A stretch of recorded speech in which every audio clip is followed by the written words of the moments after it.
श्री शिव पुराण वायवीय संहिता अध्याय 17। भगवान शिव का पार्वती तथा पार्षदों के साथ मंदराचल पर जाकर रहना। शुंभ निशुंभ वध के लिए ब्रह्मा जी की प्रार्थना से शिव का पार्वती को काली कहकर कुपित करना और काली का गौरी होने के लिए तपस्या के निमित्त जाने की आज्ञा मांगना। वायु देवता कहते हैं, इस प्रकार महादेव जी से ही सनातन पराशक्ति को पाकर ब्रह्मा जी मैथुनी सृष्टि करने की इच्छा लेकर स्वयं भी आधे शरीर से अद्भुत नारी और आधे शरीर से पुरुष हो गए। आधे शरीर से जो नारी उत्पन्न हुई थी वह उनसे शत्रुपा ही प्रकट हुई थी।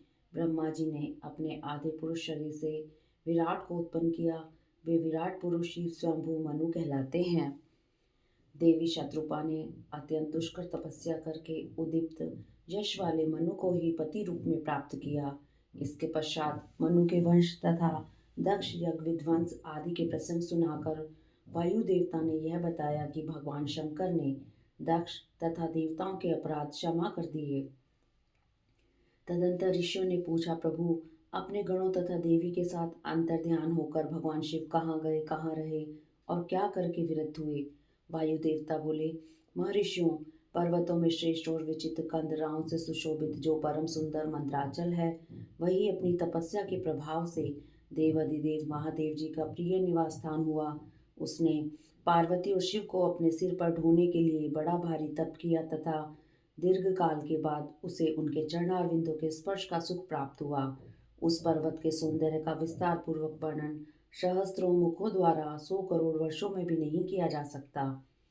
उसके सामने समस्त पर्वतों का सौंदर्य तुच्छ हो जाता है। इसलिए महादेव जी ने देवी का प्रिय करने की इच्छा से उस अत्यंत रमणीय पर्वत को अपना अंतःकरण बना लिया। इस सर्वश्रेष्ठ पर्वत का स्मरण करके रेभ्य आश्रम के समीप स्थित हुए अंबिका सहित भगवान त्रिलोचन वहां से अंतर्ध्यान होकर चले गए। मंदराचल के उद्यान में पहुंचकर देवी सहित महेश्वर वहां की रमणीय तथा दिव्य अंतपुर की भूमियों में रमण करने लगे। जब इस तरह कुछ समय बीत गया और ब्रह्मा जी की मैथुनी सृष्टि के द्वारा जब प्रजाएं बढ़ गई, तब शुंभ और निशुंभ नामक 2 दैत्य उत्पन्न हुए। वे परस्पर भाई थे। उनके तपोबल से प्रभावित हो परमेष्ठी ब्रह्मा ने उन दोनों भाइयों को यह वर दिया था कि इस जगत के किसी भी पुरुष से तुम मारे नहीं जा सकोगे। उन दोनों ने ब्रह्मा जी से यह प्रार्थना की थी कि पार्वती देवी के अंश से उत्पन्न जो अयोनिजा कन्या उत्पन्न हो, जिसे पुरुष का स्पर्श तथा रति नहीं प्राप्त हुई हो तथा जो अलंघ्य पराक्रम से संपन्न हो, उसके प्रति काम भाव से पीड़ित होने पर हम युद्ध में उसी के हाथों मारे जाएं। उनकी इस प्रार्थना पर ब्रह्मा जी ने तथास्तु कहकर स्वीकृति दे दी। तभी से युद्ध में इंद्र आदि देवताओं को जीतकर उन दोनों ने जगत को अनीतिपूर्वक वेदों के स्वाध्याय और वषटकार आदि से रहित कर दिया। तब ब्रह्मा जी ने उन दोनों के वध के लिए देवेश्वर शिव से प्रार्थना की, प्रभु आप एकांत में देवी की निंदा करके भी जैसे तैसे उन्हें क्रोध दिलाइए और उनके रूप रंग की निंदा से उत्पन्न हुई काम भाव से रहित कुमारी स्वरूपा शक्ति को निशुंभ और शुंभ के वध के लिए देवताओं को अर्पित कीजिए। ब्रह्मा जी के इस तरह प्रार्थना करने पर भगवान नील लोहित रुद्र एकांत में पार्वती की निंदा सी करते हुए मुस्कुराकर बोले, तुम तो काली हो। तब सुंदर वर्ण वाली देवी पार्वती अपने श्याम वर्ण के कारण आक्षेप सुनकर कुपित हो उठी और पतिदेव से मुस्कुराकर समाधान रहित वाणी द्वारा बोली, प्रभु यदि मेरे इस काले रंग पर आपका प्रेम नहीं है तो इतने दीर्घ काल से अपनी शिक्षा का आप दमन क्यों करते रहते हैं। कोई स्त्री कितनी ही सर्वांग सुंदरी क्यों न हो, यदि पति का उस पर अनुराग नहीं हुआ तो अन्य समस्त गुणों के साथ ही उसका जन्म लेना व्यर्थ हो जाता है। स्त्रियों की यह सृष्टि ही पति के भोग का प्रधान अंग है। यदि वह उससे वंचित हो गई तो इसका और कहाँ उपयोग हो सकता है। इसलिए आपने एकांत में जिसकी निंदा की है उस वर्ण को त्याग कर अब मैं दूसरा वर्ण ग्रहण करूंगी अथवा स्वयं ही मिट जाऊंगी। ऐसा कहकर देवी पार्वती शैया से उठकर खड़ी हो गई और तपस्या के लिए दृढ़ निश्चय करके गदगद कंठ से जाने की आज्ञा मांगने लगी। इस प्रकार प्रेम भंग होने से भयभीत हो भूतनाथ भगवान शिव स्वयं भवानी को प्रणाम करते हुए ही बोले। भगवान शिव ने कहा, प्रिय, मैंने क्रीड़ा या मनोविनोद के लिए यह बात कही है। मेरे इस अभिप्राय को न जानकर तुम कुपित क्यों हो गई? यदि तुम पर मेरा प्रेम नहीं होगा तो किस पर हो सकता है? तुम इस जगत की माता हो और मैं पिता तथा अधिपति हूँ। फिर तुम पर मेरा प्रेम ना होना कैसे संभव हो सकता है? हम दोनों का वह प्रेम भी क्या कामदेव की प्रेरणा से हुआ है? कदापि नहीं, क्योंकि कामदेव की उत्पत्ति से पहले ही जगत की उत्पत्ति हुई है। कामदेव की सृष्टि तो मैंने साधारण लोगों की रति के लिए की है।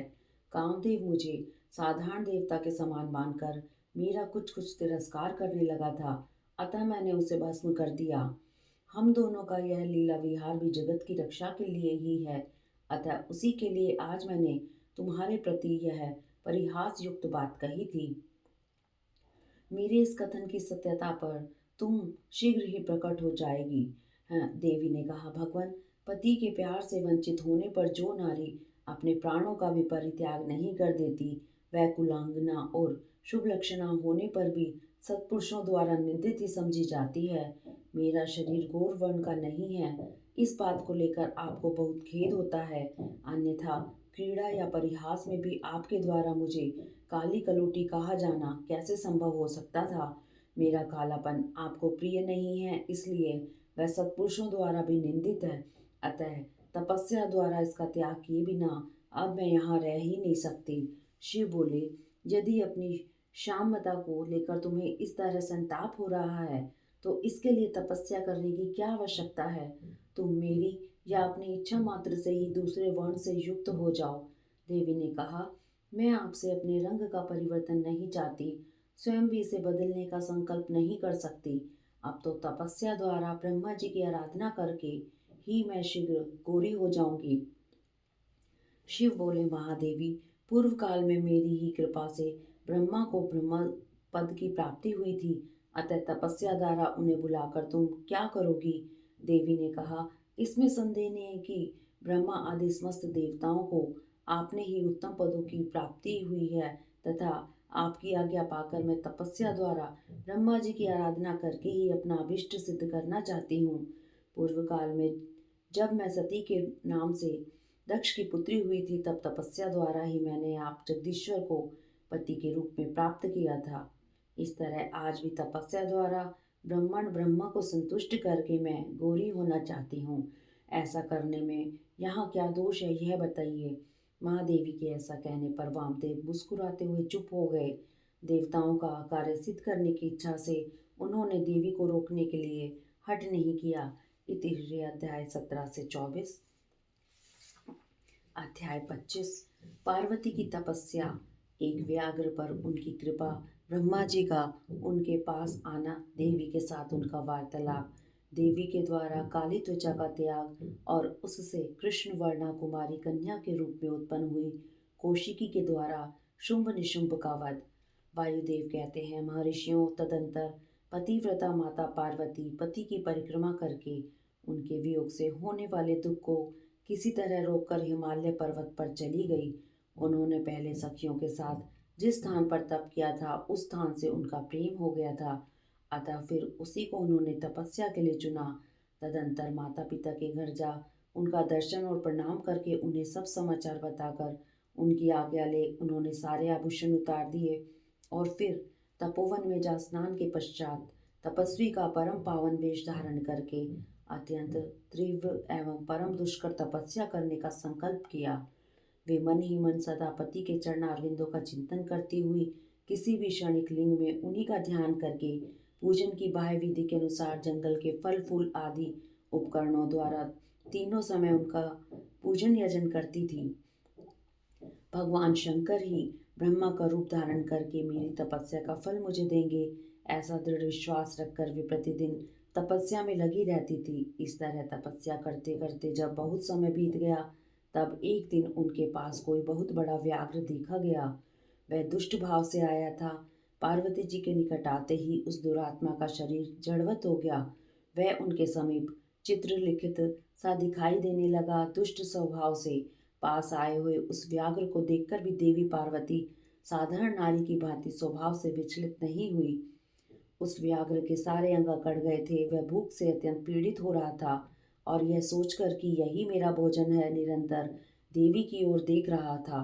देवी के सामने खड़ा खड़ा वह उनकी उपासना सी करने लगा। इधर देवी के हृदय में सदा यही भाव आता था कि यह व्याघ्र मेरा ही उपासक है, दुष्ट वन जंतुओं से मेरी रक्षा करने वाला है। यह सोचकर वे उस पर कृपा करने लगी।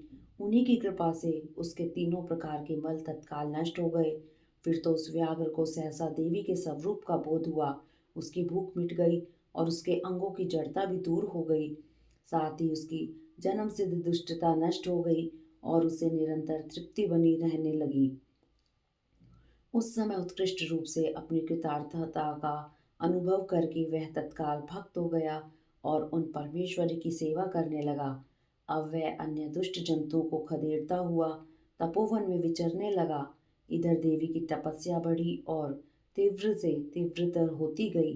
देवता शुंभ आदि दैत्यों के दुराग्रह से दुखी हो ब्रह्मा जी की शरण में गए। उन्होंने शत्रु पीड़न जनित अपने दुख को उनसे निवेदन किया। शुंभ और निशुंभ वरदान पाने के घमंड से देवताओं को जैसे तैसे दुख देते थे। वह सब सुनकर ब्रह्मा जी को उन पर बड़ी दया आई। उन्होंने दैत्य वध के लिए भगवान शंकर के साथ हुई बातचीत का स्मरण करके देवताओं के साथ देवी के तपोवन को प्रस्थान किया। वहां सुरश्रेष्ठ ब्रह्मा ने उत्तम तप में परिनिष्ठित परमेश्वरी पार्वती को देखा। वे संपूर्ण जगत की प्रतिष्ठा सी जान पड़ती थी। अपने श्री हरि के तथा रुद्र के भी जन्मदाता पिता महामहेश्वर की भार्या आर्या जन्म माता गिरिराज नंदिनी पार्वती जी को ब्रह्मा जी ने प्रणाम किया। देवगणों के साथ ब्रह्मा जी को आया देख देवी ने उनके योग्य अर्घ्य देकर स्वागत आदि के द्वारा उनका सत्कार किया। बदले में उनका भी सत्कार और अभिनंदन करके ब्रह्मा जी अनजान की भांति देवी की तपस्या का कारण पूछने लगे। ब्रह्मा जी बोले, देवी, इस तीव्र तपस्या के द्वारा आप यहाँ किस अभिष्ट मनोरथ की सिद्धि करना चाहती हैं? तपस्या के संपूर्ण फलों की सिद्धि तो आपके ही अधीन है। जो समस्त लोकों के स्वामी हैं, उन्हीं परमेश्वर को पति के रूप में पाकर आपने तपस्या का संपूर्ण फल प्राप्त कर लिया है।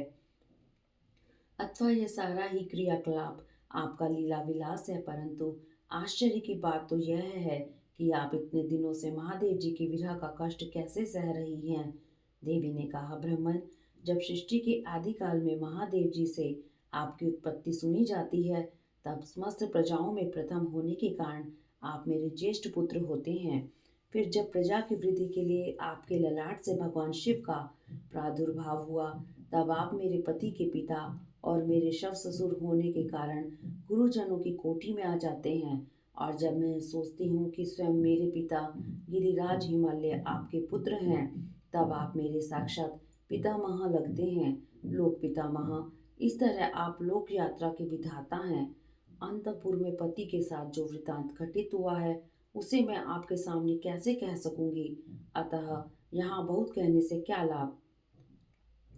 मेरे शरीर में जो यह कालापन है, इसे सात्विक विधि से त्याग कर मैं गौरवर्णा होना चाहती हूँ। ब्रह्मा जी बोले, देवी, इतने ही प्रयोजन के लिए आपने ऐसा कठोर तप क्यों किया? क्या इसके लिए आपकी इच्छा मात्र ही पर्याप्त नहीं थी, अथवा यह आपकी एक लीला ही है? जगत माता, आपकी लीला भी लोकहित के लिए ही होती है, अतः आप इसके द्वारा मेरे एक अभिष्ट फल की सिद्धि कीजिए। निशुंभ और शुंभ नामक दो देते हैं, उनको मैंने वर दे रखा है। इससे उनका घमंड बहुत बढ़ गया है और वे देवताओं को सता रहे हैं। उन दोनों को आपके ही हाथ से मारे जाने का वरदान प्राप्त हुआ है, अतः अब विलंब करने से कोई लाभ नहीं। आप क्षण भर के लिए सुस्थिर हो जाइए। आपके द्वारा जो शक्ति रची या छोड़ी जाएगी, वही उन दोनों के लिए मृत्यु हो जाएगी। ब्रह्मा जी के इस प्रकार प्रार्थना करने पर गिरिराज कुमारी देवी पार्वती सहसा अपने काली त्वचा के आवरण को उतार कर गौरवर्ण हो गई। त्वचा कोश रूप से त्यागी गई जो उनकी शक्ति थी, उसका नाम कौशिकी हुआ। वह काले मेघ के समान कांति वाली कृष्ण वर्णा कन्या हो गई। देवी की वह मायावी शक्ति ही योग निद्रा और वैष्णवी कहलाती है। उसके 8 बड़ी बड़ी भुजाएं थी। उसने उन हाथों में शंख चक्र त्रिशूल आदि आयुध धारण कर रखे थे। उस देवी के 3 रूप हैं, सौम्य, घोर और मिश्र। वह 3 नेत्रों से युक्त थी। उसने मस्तक पर अर्धचंद्र का मुकुट धारण कर रखा था। उसे पुरुष का स्पर्श तथा रति का योग नहीं प्राप्त था और वह अत्यंत सुंदरी थी। देवी ने अपनी इस सनातन शक्ति को ब्रह्मा जी के हाथ में दे दिया। वही दैत्य प्रवर शुंभ और निशुंभ का वध करने वाली हुई। उस समय प्रसन्न हुई ब्रह्मा जी ने उस पराशक्ति को सवारी के लिए एक प्रबल सिंह प्रदान किया जो उनके साथ ही आया था।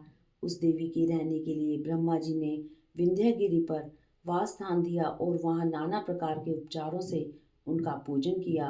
विश्वकर्मा ब्रह्मा के द्वारा सम्मानित हुई वह शक्ति अपनी माता गौरी को और ब्रह्मा जी को क्रमशः प्रणाम करके अपने ही अंगों से उत्पन्न और अपने ही समान शक्तिशालिनी बहुसंख्यक शक्तियों को साथ ले दैत्यराज शुंभ निशुंभ को मारने के लिए उद्यत होकर विंध्य पर्वत को चली गई। उसने सम्रांगण में उन दोनों दैत्यराजों को मार गिराया। उस युद्ध का अन्यत्र वर्णन हो चुका है, इसलिए उसकी विस्तृत कथा यहाँ नहीं कही गई। दूसरे स्थलों से उसकी उर्हा कर लेनी चाहिए। अब मैं प्रस्तुत प्रसंग का वर्णन करता हूँ। इति श्री अध्याय 25। अध्याय 26। गौरी देवी का व्याघ्र को अपने साथ ले जाने के लिए ब्रह्मा जी से आज्ञा मांगना। ब्रह्मा जी का उसे दुष्कर्मी बतलाकर रोकना। देवी का शरणागत को त्यागने से इनकार करना। ब्रह्मा जी का देवी की महत्ता बताकर अनुमति देना और देवी का माता पिता से मिलकर मंदराचल को जाना। वायु देवता कहते हैं, कौशिकी को उत्पन्न करके उसे ब्रह्मा जी के हाथ में देने के पश्चात गौरी देवी ने प्रति उपकार के लिए पितामह से कहा, क्या आपने मेरे आश्रम में रहने वाले इस व्याघ्र को देखा है? इसने दुष्ट जंतुओं से मेरे तपोवन की रक्षा की है। यह मुझ में अपना मन लगाकर अनन्य भाव से मेरा भजन करता रहा है। अतः इसकी रक्षा के सिवा दूसरा कोई मेरा प्रिय कार्य नहीं है। यह मेरे अंतपुर में विचरने वाला होगा। भगवान शंकर इसे प्रसन्नतापूर्वक गणेश्वर का पद प्रदान करेंगे। मैं इसे आगे करके सखियों के साथ यहाँ से जाना चाहती हूँ, इसलिए आप मुझे आज्ञा दें, क्योंकि आप प्रजापति हैं। देवी के ऐसा कहने पर उन्हें भोली भाली जान हंसते और मुस्कुराते हुए ब्रह्मा जी ने उस व्याघ्र की पुरानी क्रूरतापूर्ण करतूतें बताते हुए उसकी दुष्टता का वर्णन करने लगे। ब्रह्मा जी ने कहा, देवी, कहाँ तो पशुओं में क्रूर व्याघ्र और कहाँ यह आपकी मंगलमयी कृपा। आप विषधर सर्प के मुख में साक्षात अमृत क्यों सींच रही हैं? यह केवल व्याघ्र के रूप में रहने वाला कोई दुष्ट निशाचर है। इसने बहुत सी गौओं और तपस्वी ब्राह्मणों को खा डाला है। यह उन सबको इच्छानुसार ताप देता हुआ मनमाना रूप धारण करके विचरता है। अतः इसे अपने पाप कर्म का फल अवश्य भोगना चाहिए। ऐसे दुष्टों पर आपको कृपा करने की कोई आवश्यकता नहीं है। इस स्वभाव से ही कलुषित चित्त वाले दुष्ट जीव से देवी को क्या काम है? देवी बोली, आपने जो कुछ कहा है वह सब ठीक है।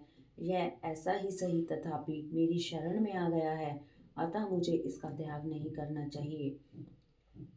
ब्रह्मा जी ने कहा, देवी, इसकी आपके प्रति भक्ति है, इस बात को जाने बिना ही मैंने आपके समक्ष इसके पूर्व चरित्र का वर्णन किया है। यदि इसके भीतर भक्ति है तो पहले के पापों से इसका क्या बिगड़ने वाला है? क्योंकि आपके भक्त का कभी नाश नहीं होता। जो आपकी आज्ञा का पालन नहीं करता वह पुण्यकर्मा होकर भी क्या करेगा? देवी, आप ही अजन्मा बुद्धिमती पुरातन शक्ति और परमेश्वरी हैं। सबके बंध और मोक्ष की व्यवस्था आपके ही अधीन है। आपके सिवा पराशक्ति कौन है? आपके बिना किसको कर्म जनित सिद्धि प्राप्त हो सकती है? आप ही असंख्य रुद्रों की विविध शक्ति हैं। शक्ति रहित कर्ता काम करने में कौन सी सफलता प्राप्त करेगा? भगवान विष्णु को, मुझको तथा अन्य देवता, दानव और राक्षसों को उन ऐश्वर्यों की प्राप्ति कराने के लिए आपकी आज्ञा ही कारण है। असंख्य ब्रह्मा, विष्णु तथा रुद्र जो आपकी आज्ञा का पालन करने वाले हैं, बीत चुके हैं और भविष्य में होंगे। देवेश्वरी, आपकी आराधना किए बिना हम सब श्रेष्ठ देवता भी धर्म आदि चारों पुरुषार्थों की प्राप्ति नहीं कर सकते। आपके संकल्प में ब्रह्मत्व और स्थारत्व का तत्व काल व्यत्यास भी हो सकता है। अर्थात ब्रह्मा स्थावर हो जाता है और स्थावर ब्रह्मा क्योंकि पुण्य और पाप के फलों की व्यवस्था आपने ही की है। आप ही जगत के स्वामी परमात्मा शिव की अनादि, अमध्य और अनंत आदि सनातन शक्ति हैं। आप संपूर्ण लोक यात्रा का निर्वाह करने के लिए किसी अद्भुत मूर्ति में आविष्ट हो जाना, नाना प्रकार के भावों से क्रीड़ा करती हैं। भला आपको ठीक ठीक कौन जानता है? अतः यह पापाचारी व्याघ्र भी आज आपकी कृपा से परम सिद्धि प्राप्त करे, इसमें कौन बाधक हो सकता है? इस प्रकार उनके परम तत्व का स्मरण कराकर ब्रह्मा जी ने जब उचित प्रार्थना की, तब गौरी देवी तपस्या से निवृत्त हुई। तदंतर देवी की आज्ञा लेकर ब्रह्मा जी अंतर्ध्यान हो गए। फिर देवी ने अपने वियोग को ना सह सकने वाले माता पिता मैना और हिमवान का दर्शन करके उन्हें प्रणाम किया तथा उन्हें नाना प्रकार से आश्वासन दिया। इसके बाद देवी ने तपस्या के प्रेमी तपोवन के वृक्षों को देखा। वे उनके सामने फूलों की वर्षा कर रहे थे। ऐसा जान पड़ता था मानो उनसे होने वाले वियोग के शोक से पीड़ित हो वे आंसू बरसा रहे हों। अपनी शाखाओं पर बैठे हुए विहंगमों के कलरवों के व्याज से मानो वे व्याकुलता पूर्वक नाना प्रकार से दीनतापूर्ण विलाप कर रहे थे।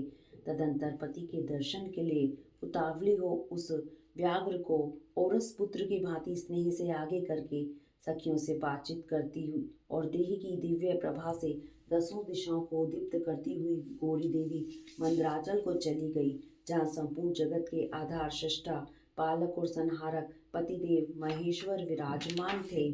इति श्री अध्याय 26। अध्याय 27। मंदराचल पर गौरी देवी का स्वागत। महादेव जी के द्वारा उनकी और अपने उत्कृष्ट स्वरूप एवं अविच्छेद संबंध पर प्रकाश तथा देवी के साथ आए हुए व्याघ्र को उनका गणाध्यक्ष बनाकर अंतःपुर के द्वार पर सोमनंदी नाम से प्रतिष्ठित करना। ऋषियों ने पूछा, अपने शरीर को दिव्य गौरवर्ण से युक्त बनाकर गिरिराज कुमारी देवी पार्वती ने जब मंदराचल प्रदेश में प्रवेश किया, तब वे अपने पति से किस प्रकार मिली? प्रवेश काल में उनके भवन द्वार पर रहने वाले गणेश्वरों ने क्या किया तथा महादेव जी ने भी उन्हें देखकर उस समय उनके साथ कैसा बर्ताव किया? वायु देवता ने कहा, जिस प्रेम गर्भित रस के द्वारा अनुरागी पुरुषों के मन का हरण हो जाता है, उस परम रस का ठीक ठीक वर्णन करना असंभव है। द्वारपाल बड़ी उतावली से राह देखते थे। उनके साथ ही महादेव जी भी देवी के आगमन के लिए उत्सुक थे। जब वे भवन में प्रवेश करने लगी, तब शंकित हो उन प्रेम जनित भावों से उनकी ओर देखने लगी। देवी भी उनकी ओर उन्हीं भावों से देख रही थी। उस समय उस भवन में रहने वाले श्रेष्ठ पार्षदों ने देवी की वंदना की। फिर देवी ने विनय युक्त वाणी द्वारा भगवान त्रिलोचन को प्रणाम किया। वे प्रणाम करके अभी उठने भी नहीं पाई थी कि परमेश्वर ने उन्हें दोनों हाथों से पकड़कर बड़े आनंद के साथ हृदय से लगा लिया। फिर मुस्कुराते हुए वे एकटक नेत्रों से उनके मुख चंद्र की सुधा का पान सा करने लगे। फिर उनसे बातचीत करने के लिए उन्होंने पहले अपनी ओर से वार्ता आरंभ की। देव अधिदेव महादेव जी बोले, सर्वांग सुंदरी प्रिय, क्या तुम्हारी वह मनोदशा दूर हो गई है जिसके रहते तुम्हारे क्रोध के कारण मुझे अनुनय विनय का कोई भी उपाय नहीं सूझता था? यदि साधारण लोगों की भांति हम दोनों में भी एक दूसरे के अप्रिय का कारण विद्यमान है, तब तो इस चराचर जगत का नाश हुआ ही समझना चाहिए। मैं अग्नि के मस्तक पर स्थित हूँ और तुम सोम के। हम दोनों से ही यह अग्नि सोमात्मक जगत प्रतिष्ठित है। जगत के हित के लिए स्वेच्छा से शरीर धारण करके विचरने वाले हम दोनों के वियोग में यह जगत निराधार हो गया जाएगा। इसमें शास्त्र और युक्ति से निश्चित किया हुआ दूसरा हेतु भी है। यह स्थावर जंगम रूप जगत वाणी और अर्थ में ही है। तुम साक्षात वाणी में अमृत हो और मैं अर्थ में परम उत्तम अमृत हूँ। ये दोनों अमृत एक दूसरे से विलग कैसे हो सकते हैं? तुम मेरे स्वरूप का बोध कराने वाली विद्या हो और मैं तुम्हारे दिए हुए विश्वासपूर्ण बोध से जानने योग्य परमात्मा हूँ। हम दोनों क्रमशः विद्यात्मा और वेदात्मा हैं। फिर हम में वियोग होना कैसे संभव है? मैं अपने प्रयत्न से जगत की सृष्टि और संहार नहीं करता। एकमात्र आज्ञा से ही सबकी सृष्टि और संहार उपलब्ध होते हैं। वह अत्यंत गौरवपूर्ण आज्ञा तुम ही हो।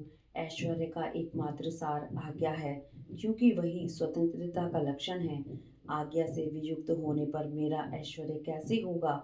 हम लोगों का एक दूसरे से विलग होकर रहना कभी संभव नहीं है। देवताओं के कार्य की सिद्धि के उद्देश्य से ही मैंने उस समय उस दिन लीलापूर्वक व्यंग्य वचन कहा था। तुम्हें भी तो यह बात अज्ञात नहीं थी, फिर तुम कुपित कैसे हो गई? अतः यही कहना पड़ता है कि तुमने मुझ पर भी जो क्रोध किया था वह त्रिलोकी की रक्षा के लिए ही था, क्योंकि तुम में कोई ऐसी बात नहीं है जो जगत के प्राणियों का अनर्थ करने वाली हो। इस प्रकार प्रिय वचन बोलने वाले साक्षात परमेश्वर शिव के प्रति श्रृंगार रस के सारभूत भावों की प्राकृतिक जन्मभूमि देवी पार्वती अपने पति की कही हुई यह मनोहर बात सुनकर इसे सत्य जानकर मुस्कुरा कर रह गई। लज्जावश कोई उत्तर न दे सकी, केवल कौशिकी के यश का वर्णन छोड़कर और कुछ उन्होंने नहीं कहा। देवी ने कौशिकी के विषय में जो कुछ कहा उसका वर्णन करता हूँ। देवी बोली, भगवान, मैंने जिस कौशिकी की सृष्टि की है उसे क्या आपने नहीं देखा? वैसी कन्या न तो इस लोक में हुई है और न होगी। यूं कहकर देवी ने उसके विंध्य पर्वत पर निवास करने तथा सम्रांगण में शुंभ और निशुंभ का वध करके उन पर विजय पाने का प्रसंग सुनाकर उसके बल पराक्रम का वर्णन किया। साथ ही यह भी बताया कि यह उपासना करने वाले लोगों को सदा प्रत्यक्ष फल देती है तथा निरंतर लोगों की रक्षा करती रहती है। इस विषय में ब्रह्मा जी आपको आवश्यक बातें बताएंगे। उस समय इस प्रकार बातचीत करती हुई देवी की आज्ञा से ही एक सखी ने उस व्याघ्र को लाकर उनके सामने खड़ा कर दिया। उसे देखकर देवी कहने लगी, देव, यह व्याघ्र मैं आपके लिए भेंट लाई हूँ। आप इसे देखिए, इसके समान मेरा उपासक दूसरा कोई नहीं है। इसने दुष्ट जंतुओं के समूह से मेरे तपोवन की रक्षा की थी। यह मेरा अत्यंत भक्त है और अपने रक्षणात्मक कार्य से मेरा विश्वास पात्र बन गया है। मेरी प्रसन्नता के लिए यह अपना देश छोड़कर यहाँ आ गया है।